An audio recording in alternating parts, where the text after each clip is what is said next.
ప్రేక్షకులందరికీ నమస్సుమాంజలి. మనం ఇప్పుడు మార్చి నెల ఆహ్, వారం వారం మాస ఫలాలు చెప్పుకుంటున్నాము. మార్చి నెలలో ముఖ్యంగా 3వ తారీఖున సంపూర్ణ చంద్రగ్రహణం ఉంది. ఈ చంద్రగ్రహణం మధ్యాహ్నం 3/3/2026 మధ్యాహ్నం 3:21 పడుతుంది. మళ్ళీ అది విడుపు ఎప్పుడు అంటే 6:49 అది విడుస్తుంది. ఇది పుబ్బా నక్షత్రంలో గ్రహణం పడుతుంది కనుక సింహరాశి వారు పుబ్బా నక్షత్ర జాతకులు ఈ గ్రహణాన్ని చూడకూడదు. వాళ్ళు తగిన జాగ్రత్తలు తీసుకోవాలి. వీళ్ళు గ్రహణం తర్వాత స్నానం చేసి దీపం వెలిగించుకోవాలి. ఇంకా వీళ్ళు ఒక బ్రాహ్మణుడికి బంగారం, వెండి, బియ్యం, వస్త్రాలు ఇట్లాంటివి దానం చేయాలి. ఈ నక్షత్రానికి వాళ్ళకప్పుడు నక్షత్ర దోషం తగ్గుతుంది అన్నమాట, గ్రహణ దోషం తగ్గుతుంది.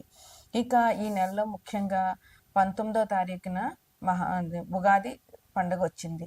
19వ తారీఖు ఉదయం 6:51 వరకు కూడా అమావాస్య ఉంది. 6:51 తర్వాత శ్రీ పరాభవ నామ సంవత్సర చైత్ర శుద్ధ పాడ్యమి మొదలవుతుంది. అందువల్ల 19వ తారీఖు గురువారం నాడు ఉగాది మనకి నూతన సంవత్సరం స్టార్ట్ అవుతుంది అనమాట. అందుకని అందరూ కూడా ఉగాది రోజున తగినంతగా దేవాలయాలు దర్శించడము, పూజ చేసుకోవడము, బాబా పూజ చేయడము ఇట్లాంటివన్నీ చేసుకోవాలి. ఈ గ్రహణానికి మీరు గ్రహణానికి ముందు అంటే 3 గంటలకు పడుతుంది కనుక మధ్యాహ్నం తొందరగా గ్రహణానికి ముందే మనకి తిన్నది అరిగిపోవాలి కనుక తొందరగా భోజనం చేయడము.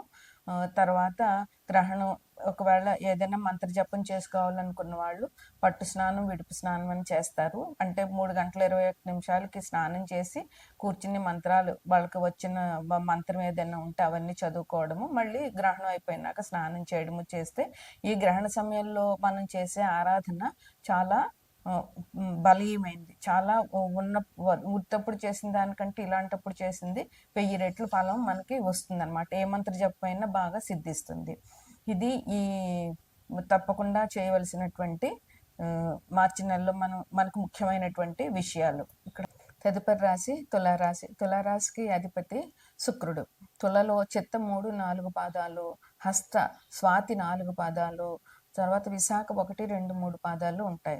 తులారాశికి అధిపతి శుక్రుడు.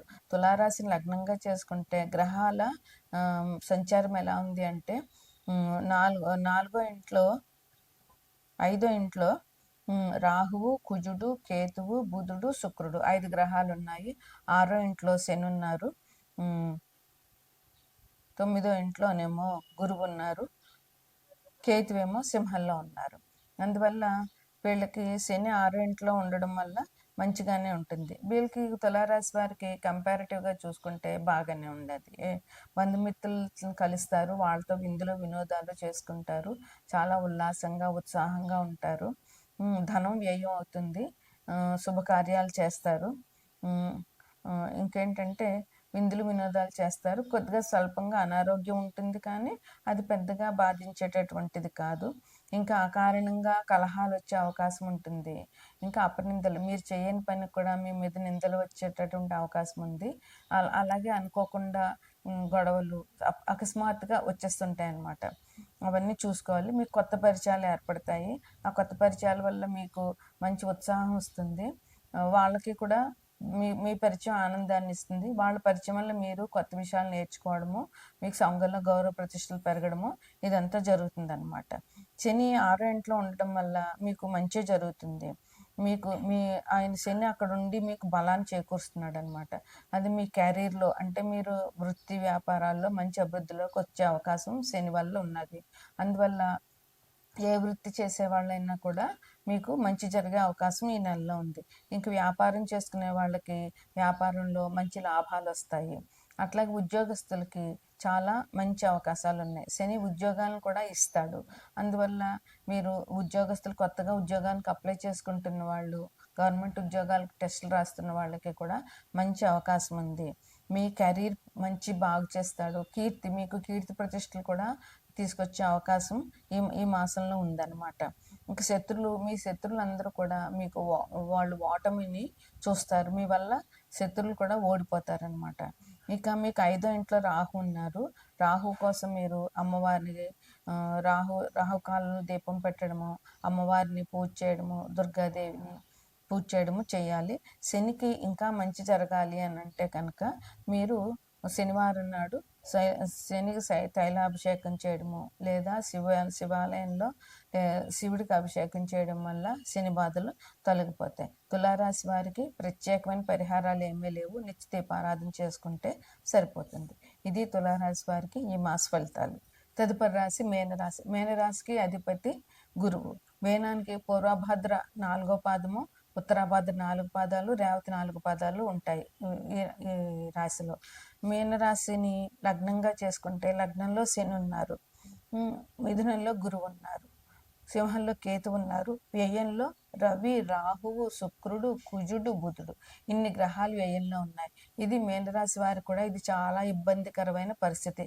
వ్యయం అంటేనే ఖర్చు, వ్యయం అంటేనే హాస్పిటల్ ఖర్చులు, అనారోగ్యము, దీర్ఘకాలిక అనారోగ్యాలు ఇలాంటివన్నీ సూచిస్తాయి 12వ ఇల్లు. అందులో ఇన్ని పాపగ్రహాలు ఉన్నాయి అని అంటే మీన రాశి వారికి చాలా కష్టకాలం అనే చెప్పొచ్చు.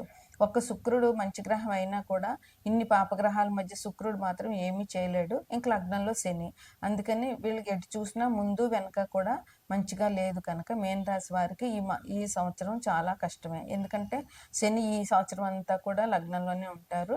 రాహుకేతులు కూడా ఇంకా ఇంచుమించు ఈ సంవత్సరం చివరి వరకు ఉండే అవకాశం ఉంది కనుక ఇప్పుడప్పుడే వాళ్ళు స్థాన మార్పు లేదు.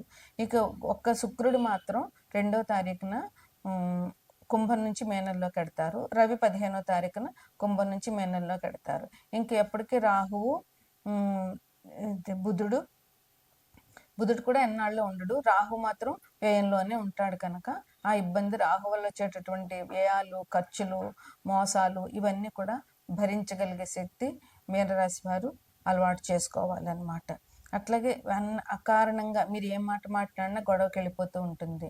అలాగే స్థల మార్పులు, ఉన్న ఇల్లు మారడం, ఉన్న ఉద్యోగం మారడం ఇట్లాంటివి జరిగే అవకాశాలు చాలా ఉన్నాయి. అందువల్ల జాగ్రత్తగా ఉండండి. విదేశాలకి, దూర ప్రాంతాలకి విదేశాలకు వెళ్ళే వాళ్ళకి బాగుంటుంది. రాహు వాళ్ళకి అనుకూలంగా ఉంటాడు. అందువల్ల విదేశాలు వెళ్ళే వాళ్ళకి మాత్రం ఈ నెల చాలా బాగుంది. అటువంటి ప్రయత్నాలు చేసుకోవచ్చు. చోర భయం ఎక్కువగా ఉంది. మీ వస్తువులు పోగొట్టుకోవడము అది జరిగే అవకాశం ఉంది కనుక మీరు చాలా జాగ్రత్తగా ఉండి ప్రయాణాలు చేసేటప్పుడు జాగ్రత్తగా ఉండండి. ఇంకా మీకు మనస్పర్ధలు, అనారోగ్యాలు ఇవన్నీ వచ్చేటటువంటి అవకాశం చాలా ఉందన్నమాట. ఇప్పుడు శని మీకు మధ్యలో ఉన్నాడు. ఎందుకంటే కుంభంలో శని ఉన్నా, మేషంలో శని ఉన్నా మేనం వాళ్ళకి తప్పకుండా ఉంటుంది ఇప్పుడు అందులో మధ్యస్థంగా ఉన్నాడు. ఇంకా మీకు శని మీనం నుంచి మేషంకి వెళ్ళినా కూడా మీకు శని బాధ ఉంటుంది. అందువల్ల ఇప్పుడు మధ్యస్థంగా ఉన్నాడు కనుక ఇప్పుడు చాలా ఒత్తిడి తీసుకొస్తాడు మీ మీద. అందుకని ఇది చాలా తీవ్రమైన దశ, శని మధ్యస్థంగా ఉన్నాడంటే. అందువల్ల మీరు చాలా ఆర్థిక విషయాల మీదైనా ఇబ్బంది ఉంటాయి, లేదంటే ఆరోగ్యం మీదైనా ఇబ్బంది ఉంటుంది. మీ ఓపికను పరీక్షిస్తాడు, తీవ్రమైన ఒత్తిడి తీసుకొస్తాడు. నిజంగా చెప్పాలంటే మీన రాశి వారికి ఇది చాలా గడ్డు కాలము, పరీక్షా సమయం. అందువల్ల మీరు ఏం చేస్తారంటే గురువు మూలంగా కొంచెం తట్టుకోగలిగే శక్తిని ఇస్తాడు. కానీ మీరు శనివారం నాడు శివాభిషేకం మానకుండా చేయడము, శనివారం నాడు హనుమాన్ టెంపుల్కి వెళ్ళి 11 ప్రదక్షిణాలు చేయడము, లేదా హనుమాన్ చాలీసా 11 సార్లు పారాయణ చేయడము, వెంకటేశ్వర స్వామి గుడికి వెళ్ళి వెంకటేశ్వర స్వామి పూజ చేయడము, ఇంట్లో వెంకటేశ్వర దీపారాధన చేయడం వల్ల మీన రాశి వారికి శని నుంచి వచ్చేటటువంటి ఇబ్బందులు తొలగే అవకాశం ఉంది.